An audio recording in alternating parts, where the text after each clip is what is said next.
selamat pagi anak-anak. Hari ini kita akan belajar tematik A, subtema 1, kegiatan 2. Tentang apa sih temanya ya? Kita akan belajar dengan tema bermain alat musik. Sebelum belajar, kita harus memulai atau diawali dengan doa. Kita siap untuk berdoa ya. Yuk kita lakukan sikap doa yang baik. Dalam nama Bapa dan Putra dan Roh Kudus, amin. Ya Tuhan, Engkaulah sumber kebijaksanaan sejati. Sinarkanlah cahayamu ke dalam hati dan pikiran kami, agar kami dapat memahami apa yang diajarkan pada hari ini. Semoga dengan demikian, Engkau dimuliakan selamanya. Amin. Bapa kami yang ada di surga, dimuliakanlah namamu, datanglah kerajaanmu, jadilah kehendak-Mu di atas bumi seperti di dalam surga. Berilah kami rejeki pada hari ini, dan ampunilah kesalahan kami, seperti kami pun mengampuni yang bersalah kepada kami. Dan janganlah masukkan kami ke dalam pencobaan, tapi bebaskanlah kami dari yang jahat. Amin. Santa Maria della Strada, doakanlah kami. Santo Petrus, doakanlah kami. Amin. Dalam nama Bapa dan Putra dan Roh Kudus. Amin. Bagaimana anak-anak? Hari ini sudah siap belajar belum? Sudah siap ya? Yuk sekarang kita mulai belajar. Hari ini kita akan belajar bahasa Indonesianya. Kita akan mengerti tentang paragraf, menjelaskan gagasan pokok dan gagasan pendukung, dan kita akan menjawab pertanyaan. SBDP-nya kita akan menjelaskan dan menggambar karya seni 3 dimensi. IPA kita akan menyebutkan macam-macam energi. Gimana? Anak-anak semangat nggak belajarnya? Tetap semangat ya. Lanjut yuk. Kita lanjut. Sebelum anak-anak belajar, anak-anak harus mempersiapkan buku tematik A-nya ya. Yuk kita buka halaman 18. Sebelum kita mulai, coba anak-anak dengarkan lagu ini.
Gimana anak-anak?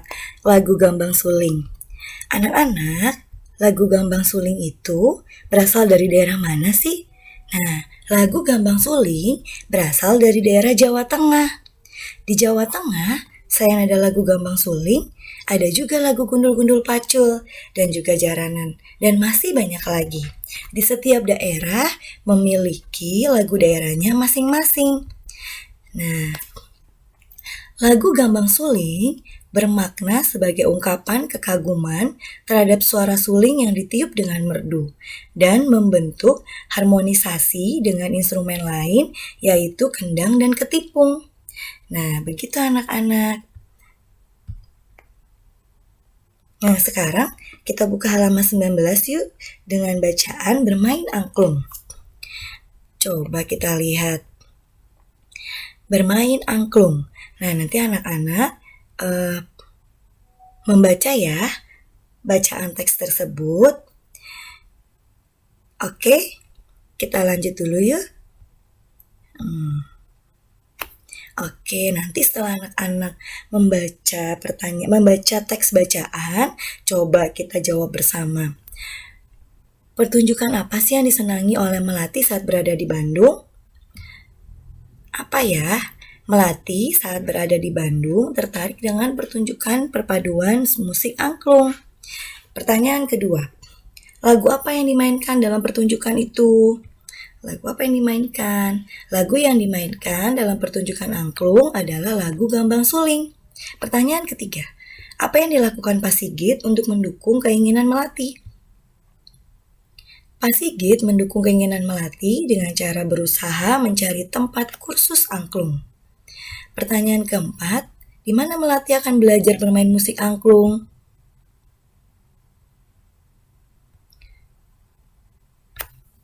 Melati belajar bermain musik angklung di sanggar angklung yang terletak tidak jauh dari rumahnya. Pertanyaan kelima, ada berapa paragraf bacaan di atas? Coba kalau anak-anak lihat. Kita lihat ya bacaannya. Nah, dalam bermain angklung, coba terdapat berapa paragraf? Ya, betul. Di dalam bermain angklung itu ada 3 paragraf. Di setiap paragraf itu terdapat kumpulan kalimat. Kita lanjut lagi ya, berarti untuk bacaan bermain angklung itu terdapat 3 paragraf. Kita lanjut lagi ya. Nah, kita akan mengetahui apa sih itu paragraf, gagasan pokok, dan gagasan pendukung. Paragraf adalah kumpulan kalimat yang mempunyai satu ide pokok dan cara penulisannya sedikit menjorok ke bagian dalam atau menggunakan garis baru. Jadi kalau anak-anak lihat bacaan bermain angklung, itu setiap paragraf diawali dengan penulisannya menjorok ke bagian dalam supaya dapat mengetahui paragraf-paragraf yang barunya. Terus gagasan pokok adalah pernyataan yang menjadi inti dari sebuah paragraf. Jadi gagasan pokok itu pernyataan yang menjadi inti dari sebuah paragraf. Kalau gagasan pendukung itu adalah pernyataan yang menjelaskan inti atau topik sebuah paragraf. Jadi kalau gagasan pendukungnya itu adalah yang menjelaskan intinya. Ya, kalau yang gagasan pokok adalah yang menjadi intinya dari sebuah paragraf. Oke, coba kita lihat contohnya ya. Nah, Bu Rere mengambil satu paragraf dalam bacaan bermain angklung. Contohnya, Melati ingin belajar bermain alat musik. Ia ingin terampil bermain angklung seperti para seniman dari Bandung. Melati akan meminta izin kepada orang tuanya untuk belajar memainkan angklung. Ia berharap agar orang tuanya mengabulkannya. Nah, anak-anak, di dalam satu paragraf ini ada itu yang namanya gagasan pendukung dan gagasan utama. Coba kita lihat. Ya, di atas adalah contoh sebuah paragraf. Di dalam paragraf terdapat beberapa kalimat. Gagasan pokok pada sebuah paragraf biasanya terdapat pada awal, akhir, atau awal, tengah, atau akhir kalimat. Coba kalau menurut anak-anak, dalam satu paragraf ini, gagasan pokoknya yang mana? Nah, dalam satu paragraf ini, yang menjadi gagasan pokok adalah Melati ingin belajar memain alat musik angklung. Nah, kalimat yang lainnya adalah kalimat yang mendukung gagasan pokok tersebut. Nah, kalimat gagasan pendukungnya yaitu ia ingin terampil bermain angklung seperti para seniman dari Bandung. Yang kedua, Melati akan meminta izin kepada orang tuanya untuk belajar memainkan angklung. Yang ketiga, ia berharap agar orang tuanya mengabulkan. Nah, di dalam satu paragraf ini ada 4 kalimat. Satu kalimat yang menjadi gagasan pokok. Nah, gimana? Sudah paham kan apa itu paragraf, gagasan pokok, dan gagasan pendukung? Oke, sekarang kita lanjut lagi. Nah, tugas bahasa Indonesia, nanti anak-anak mengerjakan halaman 20-21 di buku PS Bahasa Indonesia ya. Dibuat tabel seperti ini.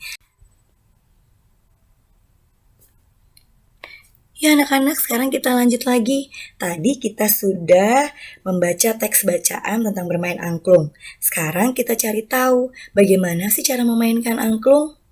Nah, angklung yang dimainkan melati dengan cara digoyangkan, sehingga dapat menghasilkan bunyi. Bunyi termasuk ke dalam energi. Sekarang kita cari tahu yuk, apa saja yang menjadi macam-macam energi. Coba macam-macam energi, yaitu ada energi kinetik yang disebut dengan energi gerak, ada energi panas, energi cahaya, energi bunyi, dan energi listrik. Ya, nah untuk tugas IPA-nya, anak-anak nanti mengerjakan di tematika halaman 22. Langsung saja dikerjakan di buku tematik ya, bahwa angklung menghasilkan energi apa, kipas angin menghasilkan energi apa, dan selanjutnya. Nanti anak-anak jangan lupa di bawahnya menuliskan gambar-gambar di atas. Berdasarkan gambar-gambar di atas, mari menuliskan macam-macam energi. Bisa kan? Pasti bisa. Oke, kita lanjut lagi. Nah, angklung termasuk alat musik tradisional dari Jawa Barat. Selain ada alat musik tradisional, ada juga alat musik modern. Nah, alat musik ada yang ditiup, dipukul, maupun dipetik. Nah, coba kalau anak-anak lihat gambar berikut. Ada gitar, ada angklung, ada suling, ada gendang. Nah, kalau gitar dimainkan dengan cara dipetik. Angklung dimainkan dengan cara digoyangkan. Suling dimainkan dengan cara ditiup. Dan gendang dimainkan dengan cara dipukul. Coba kalau anak-anak lihat satu lagi. Ini alat musik apa ya? Nah, ini adalah alat musik harmonika. Itu dimainkannya dengan cara ditiup. Oke, nah kalau anak-anak perhatikan gambar-gambar alat musik di atas, itu gambar alat musik tersebut merupakan karya seni 3 dimensi. Karya seni 3 dimensi adalah karya seni rupa yang memiliki dimensi panjang, lebar, tinggi, dan memiliki volume dan ruang. Nah, jadi kalau anak-anak lihat di sini ada gitar, angklung, suling, gendang, dia termasuk alat seni musik karya 3 dimensi karena memiliki panjang, lebar, memiliki tinggi, dan memiliki volume dan ruang. Nah, anak-anak tugas SBDP-nya, anak-anak silakan menggambar angklung dengan beberapa tahapan sesuai dengan buku anak-anak yang terdapat pada halaman 23. Ya, jadi di dalam gambar angklung ada 4 tahapan. Anak-anak dapat mengikuti contohnya sesuai dengan pada buku halaman 23. Yuk kita. Nah, oke deh, selesai materi hari ini. Jangan lupa ya, buku tematiknya dibaca lagi untuk kegiatan 2. Ya. Oke, selamat mengerjakan tugas dan tetap semangat dalam belajar. Tuhan Yesus memberkati. Amin.